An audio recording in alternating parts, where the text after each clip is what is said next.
மாரி இருக்கு. எப்படி தெரியுமா இருக்கு? வேலைக்கே போகாம வீட்ல தண்டமா இருக்க மாரி இருக்கு. சீரியஸா அப்படிதான் என்னோட ஃபீல் இருக்கே. என்னன்னு தெரியல.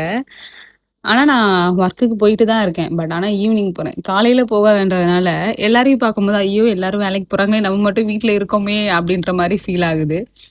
அது ஏன்னே தெரியல. ஸோ அதுக்கப்புறம் நம்ம எப்பயும் போல டீ அண்ட் பிரேக்ஃபாஸ்ட்லாம் சாப்பிட்டுட்டு தென் ஒரு ஒர்க் விஷயமா வந்து அம்பத்தூர் வரைக்கும் கிளம்பிட்டேன். ஸோ அடிக்கிற வெயிலுக்கு எப்படி போறதுன்னு யோசிச்சுட்டு இருந்தேன். ஏன்னா வந்து நம்ம இத்தனை நாளா பஸ்ல, ட்ரெயின்ல அண்ட் ஆட்டோல போயிட்டு இருந்தேன்னா, இப்போ வந்து வண்டி வாங்கிட்டு இப்பதான் ஃபர்ஸ்ட் டைம் வந்து இந்த மாரி வெயில்ல டிராவல் பண்ணிட்டு போறது வந்து யோசிச்சுட்டே இருந்தேன்.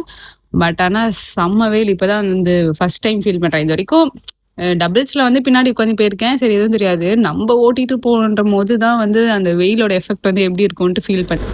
அங்கேருந்து கிளாஸ் முடிச்சுட்டு வீட்டுக்கு கிளம்பும்போது தான் ஒரு மாரி அப்செட் ஆயிட்டேன். ஏன்னா வந்து திரும்பி வெயில்ல போணுமா அப்படின்ற மாரி வந்து கிட்டத்தட்ட 1:00 கிட்ட ஆயிடுச்சு. அதுவே வந்து அந்த 1:00ன்றது வந்து வெயில் அப்பதான் வந்து அதிகமா இருக்கும். அப்படியே வெயிலுக்கு வந்து அப்படியே ஃப்ரெஷ் அப் ஆயிட்டு பசி எடுத்துக்கிச்சு சீக்கிரமா எனக்கு. அதுக்கப்புறம் சாப்பிட்டுட்டு தென் வீட்ல இருக்க வேலையெல்லாம் பார்த்துட்டு அப்படியே ஈவினிங் போல நான் வந்து வேலைக்கு கிளம்பிட்டேன். ஸோ வேலையெல்லாம் பார்த்து முடிச்சுட்டு தென் டின்னர் சாப்பிடலாம் அப்படின்னு சொல்லிட்டு அண்ணா நகர்ல லொக்கேட் ஆயிருக்க குக்கிராமம் தான் போயிருந்தோம். ஸோ அங்கே போய் அப்படியே டின்னர் முடிச்சுட்டு அன்னைக்கு டே வந்து முடிஞ்சிச்சு. ஸோ நெக்ஸ்ட் வீடியோவில் பார்க்கலாம். பை.